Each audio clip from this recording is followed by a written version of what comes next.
Hi friends, welcome to Ramya's kitchen. నేను మీ రమ్య. ఈరోజు చేయబోయే రెసిపీ బెండకాయ ఫ్రై. రైస్లోకి కానీ సాంబార్లోకి సైడ్ డిష్గా కానీ చాలా బాగుంటుంది. వీడియో స్కిప్ చేయకుండా లాస్ట్ వరకు చూడండి. ఫస్ట్ టైం కనుక మీరు నా ఛానల్ చూసినట్లయితే సబ్స్క్రైబ్ చేసుకుని అప్పుడు నేను చేసే ప్రతి వీడియో మీకు నోటిఫికేషన్ అప్పుడు వస్తుంది. ఇక ప్రాసెస్ స్టార్ట్ చేద్దాం. ముందుగా ఒక పావు కేజీ బెండకాయలని తీసుకొని నీళ్ళలో వేసి కడిగి శుభ్రం చేసి పక్కన పెట్టుకోండి. అలాగే ఒక ఆనియన్ కూడా కడిగి పక్కన పెట్టుకోండి.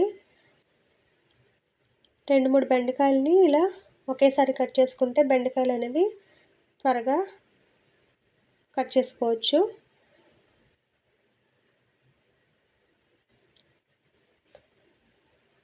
అన్నీ ఒకే సైజులో చిన్న ముక్కలుగా కట్ చేసుకొని పక్కన పెట్టుకోండి.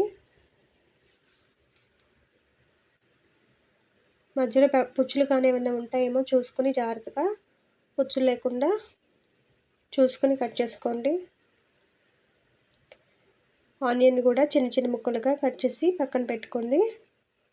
అలాగే 2-3 కరివేపాకుల్ని కడిగి శుభ్రం చేసి పక్కన పెట్టుకోండి. 2 పచ్చిమిర్చిని కూడా చిన్న చీలికలుగా కట్ చేసుకుని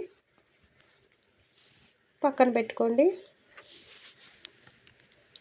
వీటన్నిటితో కుకింగ్ ప్రాసెస్ స్టార్ట్ చేద్దాం. ఇప్పుడు స్టవ్ వెలిగించుకుని ఒక కళాయి పెట్టుకోండి. అందులోకి ఒక గరిటెడు ఆయిల్ వేసుకోండి. ఆయిల్ బాగా వేడైన తర్వాత 1/2 టేబుల్ స్పూన్ ఆవాలు, 1/2 టేబుల్ స్పూన్ జీలకర్ర, 1/2 టేబుల్ స్పూన్ మినపప్పుని వేసుకోండి. కొద్దిగా పచ్చిశనగపప్పును కూడా వేసుకోండి. వీటన్నిటిని ఒకసారి కలుపుకోండి.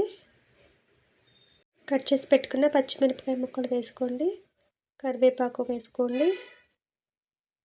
చిన్న ముక్కలుగా కట్ చేసిన ఉల్లిపాయలు కూడా వేసుకోండి. గరిటెతో ఒకసారి బాగా కలుపుకోండి. 1 నిమిషం పాటు మగ్గించుకోండి. ఉల్లిపాయలు మగ్గిపోయిన తర్వాత కట్ చేసి పెట్టుకున్న బెండకాయ ముక్కల్ని వేసుకోండి.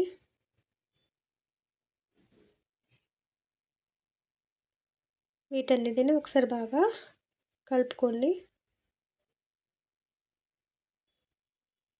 1/2 టేబుల్ స్పూన్ సాల్ట్ని వేసుకోండి. చిటికెడు పసుపును కూడా వేసుకోండి.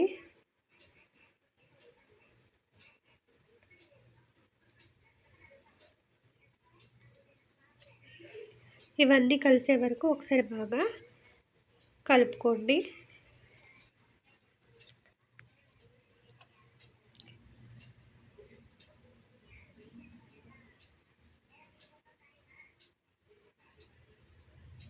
ఇప్పుడు మూత పెట్టి బెండకాయ ముక్కల్ని బాగా మగ్గించుకోండి.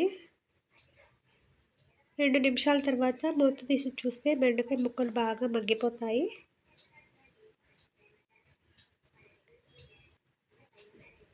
ఇప్పుడు 1/2 టేబుల్ స్పూన్ కారాన్ని వేసుకోండి.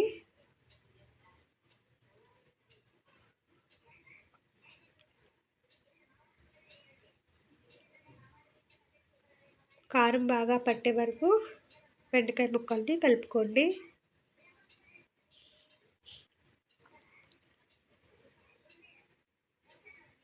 లాస్ట్లో 2 టేబుల్ స్పూన్ల నువ్వుల పౌడర్ని యాడ్ చేసుకోండి.